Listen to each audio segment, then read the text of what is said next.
Makes total sense, but I just can't train myself to play like that. Yeah. It's too sweaty nerd for me. Since as nerdy as I am, that's just too much. There's a limit. Plus, I live in Washington, so I'm stoned most of the time anyway, and, it doesn't help your target acquisition speed, if you ask me. Right.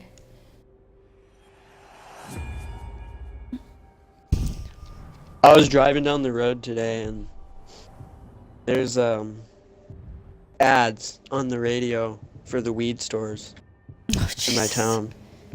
All right, because And, it's like, like Washington. the first ones that came out months ago were, like, really quick played.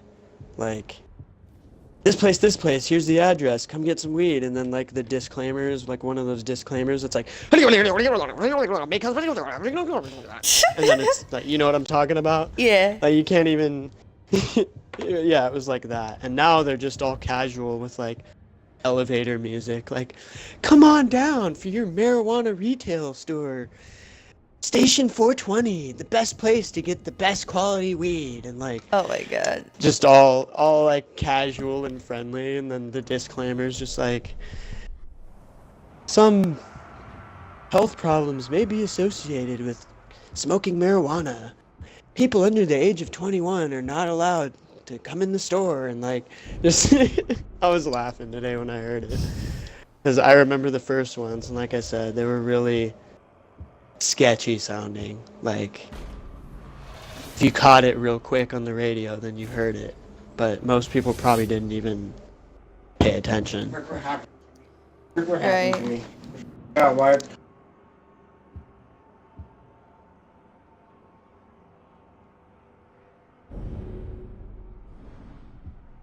Right, you're a spy, you're a spy.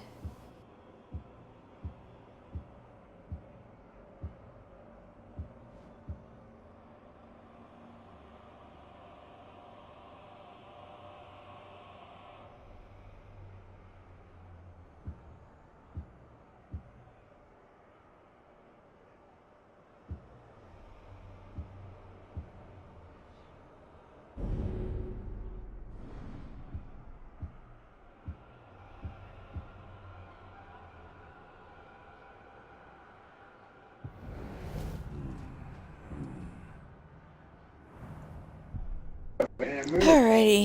What the fuck? It's live! It's alive! It's Frankenstein. I'm guessing that's your brother. Yeah, it was my brother. So excited. Just as I was talking about that, he was like, I went to the store earlier, and I got this live rosin. And he was all like, Oh my god. I know why it's called live rosin, check this out. And then he showed me this video, and it was like a bong with a bowl in it. And Oh then, Jesus. do you know what rosin is? It's like, honey oil. Do you know what that is? Like, Yeah. dabs. Yeah. Dabs. Yeah. Well, rosin is like pure because they don't use anything to extract it but heat. Where a lot of dabs are called BHO, they use a process of butane extraction. Because the butane gas is super cold when it comes out of the compressed can. So you basically drench it through your weed and it strips all of the THC. And then you heat treat it and you use a vacuum chamber to suck out the impurities. But there's still trace amounts of, chemicals in it. Tiny, tiny little 0.001 ppm amounts. Nothing like Nothing harmful, crazy. but it's debatable because it's a chemical, so it is harmful. But a small amount isn't gonna harm a human. That's what the ppm rating is for. But let's say you're crazy and you smoked like fucking 50 grams of the shit. You don't think that would amount up? You know what I mean? Like, Right. I feel like that would add up, even if it was just trace amounts. I feel like that would add up eventually. Oh yeah. Well, rosin, you just take the bud, and instead of running it through chemicals like that, you put it on a certain type of paper, I don't remember what it's called. I've never actually done it. But you put on a certain type of paper, and then the most ghetto way to do it is literally to just take a fucking clothes iron, like a steam clothes iron, Oh my turn it on lord. high, and then just press it super hard. And it basically just presses the oil out of it. And then you just gather up the oil, and you dab it. And it doesn't have chemicals or anything in it, so it's That sounds supposed to be super the ghetto, best. actually. Obviously, it's factories, they have special heat press things that they do it with. It's not like they sit there in a warehouse and have some people just ironing nugs of weed. You know what I mean? But in theory, if you wanted to do it at home, it's the same process. But the problem with it is you don't, like, the rate that you get back for oil is a lot less than if you extracted it with butane or CO2. And people think CO2 is cleaner, but the fact is it also leaves trace amounts of chemicals that need to be rated on the ppm scale, and a lot of people don't know that. So rosin is like the best, and they call it live rosin because since it's heat pressed out, it's activated, because the molecule activates at like 140 degrees, something like that.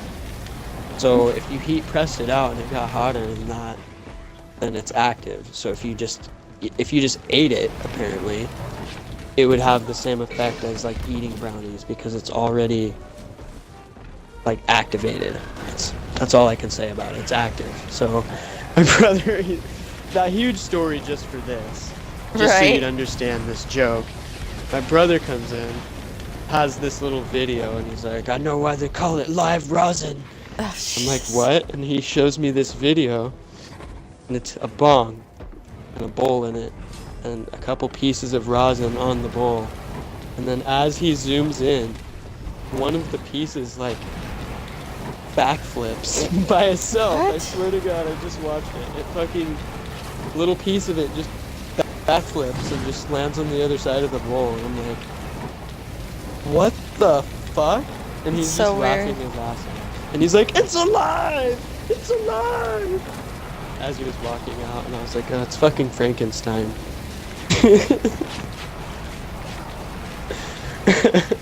That's so fucking What bizarre. was that? Why did that just happen? Oh my god. It's alive! Stoners. Oh my god! Yeah, god damn it. Oh, it's fucking funny. Oh, Jesus. That's awesome.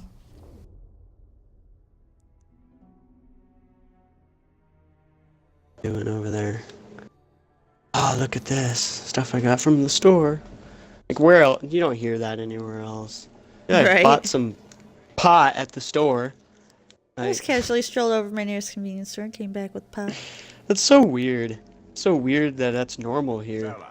Then I think about, like, Texas, not for normal. example, where it's That's just like, very you're going to unnormal. prison. Yeah, I know, that's what I mean. It's really unnormal for the whole rest of the country, but I don't know why here it's just like people legitimately are like, dude, pot's not even as bad as beer. Shut the fuck up. Like, that's pretty much the view. It's here. like, and they're like, every if you're pothead 21 came and you can together go in to one the bar location. and drink, like, then I don't see why you can't do this, because it's less harmful. It's scientifically been proven now, and doesn't make you do crazy shit like some people do when they drink. And even though you can get a DUI driving stoned, it's not nearly as bad as driving drunk.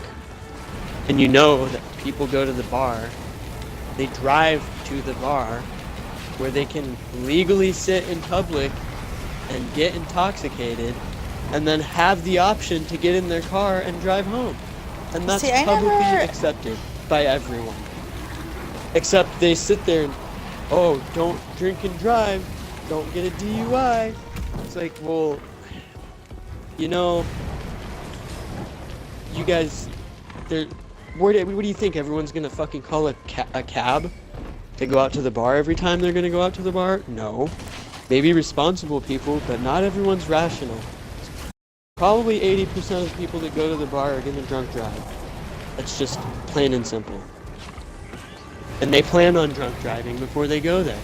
And they just risk, oh, well, I probably won't get a DUI because what are the chances? And that's what everyone does, and that's normal. And then when someone gets a DUI, it's all like, oh my god, Tiger Woods got a DUI? What a fucking horrible person. Well, you know, Joe Bob was at the same damn bar and drank just as much and went home and didn't get caught, and he's okay to do that? Like, you know, I'm not saying it's okay to do, but what I'm saying is not okay also is that it's like a known thing that people do that. And anyone who says they haven't done that is fucking lying. Probably everyone who has drank or went to a bar has drank too much at one point and driven. So them vilifying people that got a DUI, that's really unfair when literally everyone has probably done the same thing. And like, other people have actually caused an accident and killed somebody or killed theirself or whatever, but then it's a tragedy and you don't blame the person. Like, oh, it's such a tragedy. That's what drinking and driving does. No, that's what people who make bad decisions do. And that's what's constantly going on and what everyone overlooks. And that's why pot is 100 times less of a problem than alcohol, in my opinion. You don't ever hear about some guy that got stoned and caused a huge accident, except for like those commercials that were in the 90s where the guy runs over the little girl coming out of the fucking McDonald's drive-thru all stoned Oh my as shit. god. Hotboxing I never the saw car. that, but like, Jesus fucking Christ. Yeah. That's something else. Yeah. I've heard a million stories of drunk drivers killing people. I've never heard of someone that smoked a joint and then ran someone over, despite the fact that probably has happened. I haven't heard usually about it. just hear It's not a stories of common uncontrolled occurrence. giggles. Right. Ate too many nachos and passed the fuck out and was sick the next morning because of the nachos, not because of the weed.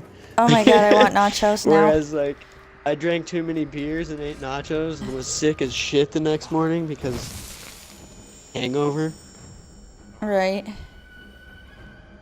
With the bud, you probably just ate was always like really 2 weird times when as it much came to nachos as you should have. I was really weird when it came to like drunk driving though. Like I can't think of a time when I really have. Like I've always either Ubered or like had someone bring me or like walked. I asked for warriors to defend these supplies. I don't go out very much, but when I was younger, I definitely had done that before. Yeah. I don't know. Like Went I to the always bar got with my pissed when girlfriend. people did that. Didn't intend on it, but got too drunk and then, oh well, don't have money to call a cab. Driving home. It's not a fucking okay thing to do. That's a lot of the reason why I just don't go out to the bar very much, because you're gonna end up paying a lot of money, either getting a DUI or just paying $35 to drive a fucking cab and then leaving your car there and having to go get a ride to your car the next day, and it's such a hassle. It's not even fucking worth it. If someone else drives, I'll go out, but I don't do the driving because I don't want to be put in that position. I'd rather not have that on my record. I'll not be able to leave the country fucked up. Wait, will they really not let you leave the country if you have a DUI? You can't go to Canada if you have a DUI, and I'm pretty sure other places are the same. I never knew that. Yep. Got a DUI? Don't ever plan on going to Canada, because they will not let you enter the country. That's interesting. Mm-hmm.